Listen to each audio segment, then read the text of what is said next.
ဒီနေ့ဆွေးနွေးသွားမယ့်အကြောင်းအရာကတော့ပအိုးဒေသအတွင်းလက်ရှိဖြစ်ပေါ်နေတဲ့နိုင်ငံရေးစီးရေးနဲ့လူမှုရေးအခြေအနေတွေပါမြန်မာနိုင်ငံတဝန်ပဋိပက္ခကြီးပြင်းထန်နေချိန်မှာပအိုးဒေသဟာကိုပိုင်ထူးခြားတဲ့နိုင်ငံရေးသဘောထားနဲ့ရက်တည်နေရတဲ့ဒေသတစ်ခုဖြစ်ပါတယ်ပအိုးတွေဟာရှမ်းပြည်နယ်တောင်ပိုင်းမူပြည်နယ်ကရင်ပြည်နယ်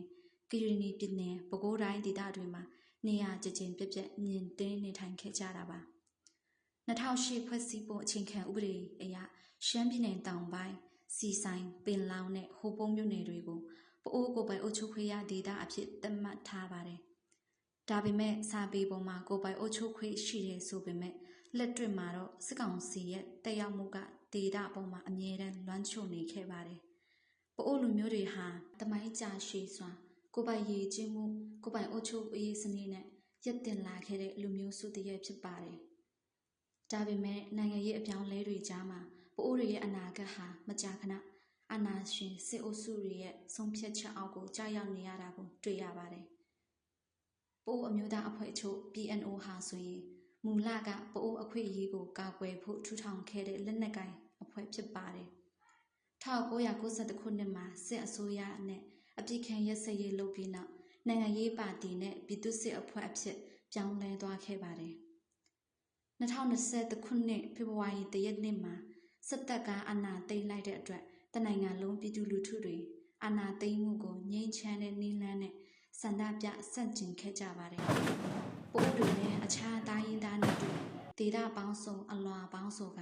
အာဏာရှင်စနစ်ဆန့်ကျင်တော်လှန်နေရမှာပါဝင်ခဲ့တာဖြစ်ပါတယ်။အာဏာသိမ်းပြီးနောက် PNO ဟာစစ်ကောင်စီနဲ့ဆက်လက်ပူးပေါင်းဆောင်ရွက်နေခဲ့တာကြောင့် PNO ဟာပအိုးပြည်သူလူထုကိုကာကွယ်ပေးနေတဲ့အဖွဲ့လားဒါမှမဟုတ်စစ်ကောင်စီရဲ့ဒေသအတွင်းအားပေးသူတွေလားဒီမိခွန်းဟာပအိုးလူထုအတွင်းအမြင်ကွဲပြားမှုတွေဖြစ်စေခဲ့ပါတယ်1986ခုနှစ်လောဒညီလာခံမှာစစ်အာဏာရှင်စနစ်နဲ့မဟာလူမျိုးကြီးဝါဒဆန့်ကျင်တပ်ဖြတ်ရဲ့အပါအဝင်တော်လှန်ရေးမှုတွေချမှတ်ပြီးပအိုးအမျိုးသားအဖွဲ့ချုပ် PNO နဲ့ပအိုးအမျိုးသားတပ်မတော် PNA တို့ကိုဖွဲ့စည်းခဲ့ပါတယ်စစ်အုပ်စုရဲ့လေလံလက်ဖြောင်းမှုနဲ့အသင့်အကျပ်ဖိအားပေးမှုတွေကြောင့်တော်လှန်ရေးအဖွဲ့အဖြစ်မှစစ်အာဏာရှင်အလို့ကျဆောင်ရွက်ရတဲ့ပြည်သူ့စစ်အဖြစ်တို့အတွင်ပြောင်းခဲ့ရပါတယ်။စစ်အုပ်စုဟာကျွန်တော်တို့ပို့မျိုးသားတွေအပေါ်မှာဘယ်တော့မှမကောင်းခဲ့ပါဘူး။ကျွန်တော်တို့သမိုင်းတစ်လျှောက်လုံးမှာတွေးခွဲရန်တိုက်ခဲ့တယ်။ပိုးအဖြူအနီဆိုတာကိုနိုင်ငံရေးအယူဝါဒ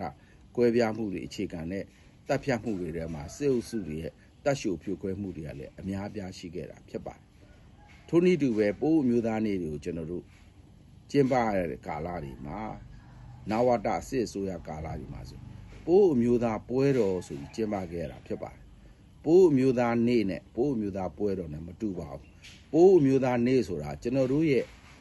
အမျိုးသားရေလက္ခဏာတွေကိုကျွန်တော်တို့ပုံဖော်ကျူးကြတဲ့နေ့ဖြစ်တယ်။ကျွန်တော်တို့ရဲ့အမျိုးသားလက္ခဏာတွေဘယ်ကလာတယ်လဲ။သူရိယဇာနာမင်းကြီးအပါဝင်ပိုးမင်းအဆက်ဆက်ကနေဆင်းသက်လာတဲ့ကျွန်တော်တို့ရဲ့ခံယူမှုတွေရှိတယ်။ကျွန်တော်တို့ရဲ့အမျိုးသားရေးလက္ခဏာတွေအမျိုးသားတန်ဖိုးတွေရှိတယ်။ကျွန်တော်တို့ရဲ့အမျိုးသားဂုဏ်သိက္ခာတွေရှိတယ်။အဲ့ဓာတွေကိုခြေဖြတ်ပြီးတော့မှပိုးအမျိုးသားပွဲတော်ဆိုပြီးတော့လှုပ်ပစ်ခဲ့တာဖြစ်တယ်။စစ်အုပ်စုကလှုပ်ပစ်ခဲ့တာဖြစ်တယ်။အဲ့ဒီပိုးအမျိုးသားပွဲတော်မှာအပျော်ပါးတွေနဲ့လှုပ်ကြတယ်။လောင်းကစားဝိုင်းတွေလှုပ်ကြတယ်။မူရစ်ဆေးဝါးတွေသုံးဆွဲကြမယ်။ဒီလိုနီးလန်းနဲ့ကျွန်တော်တို့ပိုးအမျိုးသားနေ့ကိုစစ်အုပ်စုကပုံဖြတ်ခဲ့တာဖြစ်ပါတယ်။ဒါကြောင့်ဒီကနေ့ပို့မျိုးသားအခမ်းအနားတွေကျင်းပကြတဲ့အခါမှာလည်းပဲအပျော်ပါးတွေလောင်းကစားတွေမူးဆေးဝါးတွေနဲ့ဒီတနစ်တာပျော်ရွှင်မှုကိုမလုပ်ကြဘဲနဲ့ကျွန်တော်တို့ပို့မျိုးသားရဲ့လက္ခဏာတွေကိုဖော်ဆောင်နိုင်မဲ့ကျွန်တော်တို့ပို့မျိုးသားရဲ့ဂုဏ်သိက္ခာတွေကိုဖော်ဆောင်နိုင်မဲ့လုပ်ငန်းစဉ်တွေကိုချမှတ်ပြီးတော့အတူတကွဖော်ဆောင်ကြဖို့လိုပါတယ်2022ခုနှစ်မတ်လမှာပင်လောင်းမြို့နယ်နှမင်းကြီးရွာမှာဘုံကြီးအပါဝင်ဒေသခံများအစုလိုက်အပြုလိုက်တပ်ဖြတ်ခံရတဲ့ဖြစ်ရပ်ကြီးဖြစ်ပေါ်ခဲ့ပါတယ်။ဒီဖြစ်ရပ်ဟာစစ်တပ်နဲ့PNOကကျွန်းလွန်ထားပေမဲ့တော်လှန်ရေးအားစုဘက်ကိုဆွဆွဲပြောဆိုပြီးအခွင့်ကောင်းယူကလူထုတွေကိုတရင်မားတွေဖြတ်စည်းရုံးမှုလှုပ်ဆောင်နေတာကိုတွေ့ရပါတယ်။တာဝန်ခံမှုမရှိလိမ့်ပဲဒေသခံပြည်သူတွေအတွက်တရားမျှတမှုဆိုတာယနေ့ထိဆောင်ရွက်မရသေးတဲ့ကိစ္စတစ်ခုပါပဲ။ဒါအပြင်စက်တဘာ14ရက်နေ့ကပင်လောင်းမြို့နယ်ဝါပြိုးရွာမှာနေရက်ပြန်လာတဲ့ PNNO တပ်ဖွဲ့ဝင်ကို PNO ကဖမ်းဆီးတပ်ဖြတ်ခဲ့ပါတယ်။ ဒီဖြစ်ရဟာနှစ်ဖက်ညှိနှိုင်းအဖြေရှာခဲ့ပေမဲ့အောက်ခြေတပ်ဖွဲ့ဝင်တွေဂျင်းနှက်လောက်တဲ့ဖြေရှင်းချက်မျိုးမရခဲ့ပါဘူး2024ခုနှစ်မှာစီဆိုင်မြို့နယ်ဟာတိုက်ပွဲပြင်းပြင်းထန်ထန်ဖြစ်ပွားခဲ့ပါတယ်စစ်ရေးအရကြာရှုံးသွားတဲ့စစ်ကောင်စီဟာလေရင်အလွန်အကျွံအုံပြုတ်ပုံကျဲတိုက်ခိုက်ခဲ့တာကြောင့်မြို့ပေါ်ရှိအေယာတွေ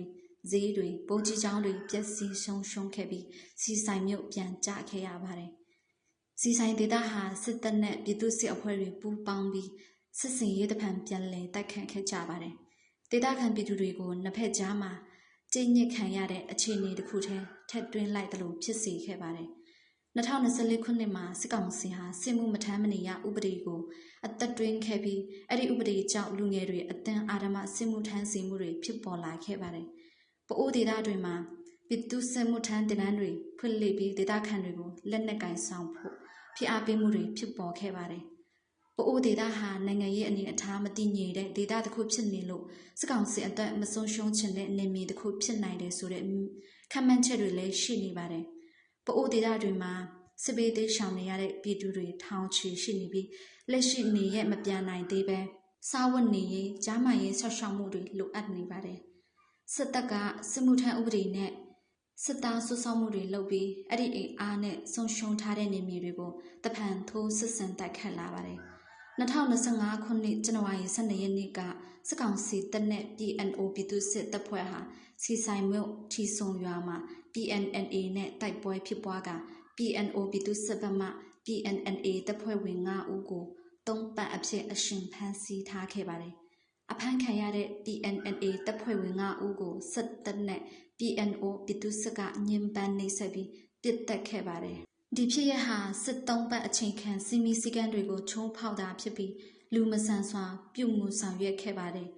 စစ်တပ်ကပအိုးအချင်းချင်းကို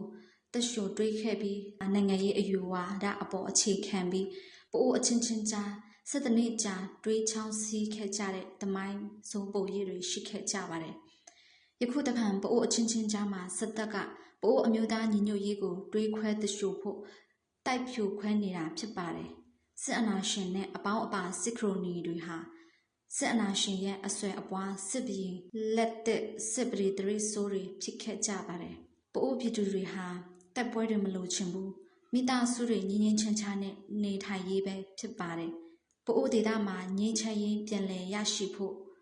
စစ်ရေးအားသုံးချက်မှုတစ်ခုတည်းနဲ့မဖြေရှင်းနိုင်ပါဘူးပအိုးဒေသအတွင်းလူမှုရေးအခြေအနေတွေဟာနိုင်ငံရေးမတည်ငြိမ်မှုနဲ့စီးပွားရေးကြားစမှုတွေရဲ့တက်ရောက်မှုကြောင့်ဆက်လက်ပြောင်းလဲတိုးတက်မှုမရှိသေးပဲစိန်ခေါ်မှုတွေနဲ့ကြိုတွေးနေရပါတယ်အထူးသဖြင့်အလုတ်ကိုင်းအခွင့်အလမ်းလျော့နှဲလာတာကုန်စည်နှုန်းမြင့်တက်မှုတွေနဲ့ပညာရေးကျန်းမာရေးဝန်ဆောင်မှုတွေလက်လန်းမီမှုအခက်အခဲတွေဒေသခံပြည်သူတွေရဲ့နေ့စဉ်ဘဝအပေါ်ထိခိုက်မှုတွေရှိစေခဲ့ပါတယ်။တစ်ချိန်တည်းမှာပဲလူငယ်အများစုဟာပြင်ပတို့အလို့အကိုင်းရှာဖွေဖို့ထွက်ခွာသွားကြရပြီးကြံရှိမိသားစုတွေအတွက်လူမှုရေးဖိအားတွေလည်းတိုးမြင့်လာပါတယ်။ဒါအပြင်လူချိုရေးမတည်ငြိမ်မှုတွေကြောင့်ကျေးရွာတချို့မှာအချိန်ခံလူမှုဝန်ဆောင်မှုလုပ်ငန်းတွေအဆင်မပြေမှုတွေရှိခဲ့ပါတယ်။လက်ရှိမှာစစ်ရေးပဋိပက္ခအပြင်ပအိုးပြည်သူလူထုတွေကြုံတွေ့နေရတာဟာမြေယာသိမ်းဆည်းမှု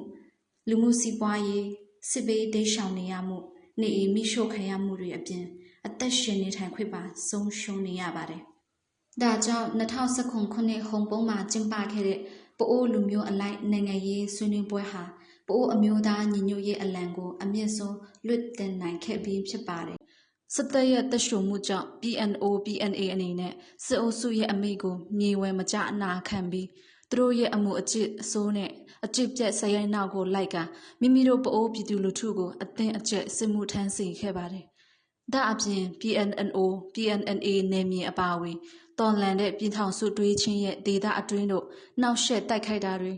ရက်ရွာလူထုနေအိမ်တွေကိုမိရှို့ဖျက်ဆီးတာတွေနဲ့အရက်သားတွေကိုတရားမဲ့တပ်ဖြတ်တာတွေကိုလှုပ်ဆောင်နေပါတယ်။စစ်အာဏာရှင်တပ်ဆိုးရှိနေသမျှပအိုးအပါအဝင်တိုင်းရင်းသားလူမျိုးပေါင်းစုံပြည်သူလူထုတရက်လုံးအခုလုံးဒုက္ခရောက်နေရတယ်